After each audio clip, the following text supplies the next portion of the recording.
વિદ્યાર્થીઓના અભ્યાસકાળમાં મહત્વના પગથિયા સમાન ધોરણ 10નું પરિણામ આજે જાહેર થયું છે। રાજ્યમાં કુલ પરિણામ રેકોર્ડ પર 83.0.8% આવ્યું છે, જેમાં કચ્છ જિલ્લાનું પરિણામ 86.40% આવ્યું છે, જે બોર્ડ પરિણામ કરતાં પણ ઊંચું નોંધાયું છે। જિલ્લામાં સૌથી અગ્રક્રમે ગત વર્ષની જેમ આ વખતે પણ માતૃછાયા કન્યા વિદ્યાલય રહી છે।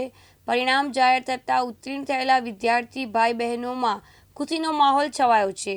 ધોરણ 10ના પરિણામ અંગે જિલ્લા શિક્ષણ અધિકારી સંજય પરમારે વિગતો આપતા જણાવ્યું હતું કે વર્તમાન રાજ્ય બોર્ડનું પરિણામ 83.0.8% આવ્યું છે, જેની સામે કચ્છ જિલ્લાનું પરિણામ 86.40% સાથે અભૂતપૂર્વ સ્તરે નોંધાયું છે। જિલ્લામાં કુલ 20,344 છાત્રોએ પરીક્ષા આપી હતી, તેમાંથી 2,761 વિદ્યાર્થીઓ A1 ગ્રેડમાં ઉત્તીર્ણ થયા છે। તેમાં ભુજની માતૃછાયા વિદ્યાલયની 41 છાત્રાઓ A1 ગ્રેડ સાથે પાસ થતાં જિલ્લો પ્રથમ રહી છે।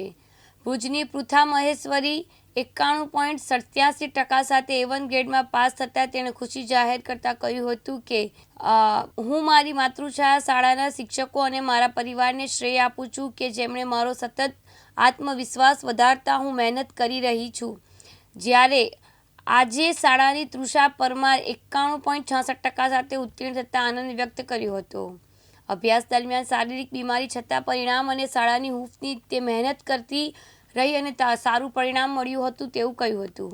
પરિણામ 83.08 અને કચ્છનું પરિણામ આપણું બોર્ડથી પણ વધુ 86.40% છે અને આપણા ટોટલ A1ના અંદર 2761 વિદ્યાર્થીઓ પાસ થયા છે અને સૌથી વધુ પરિણામ A1ના અંદર માતૃછાયા સ્કૂલના અંદર 41 વિદ્યાર્થીઓ છે।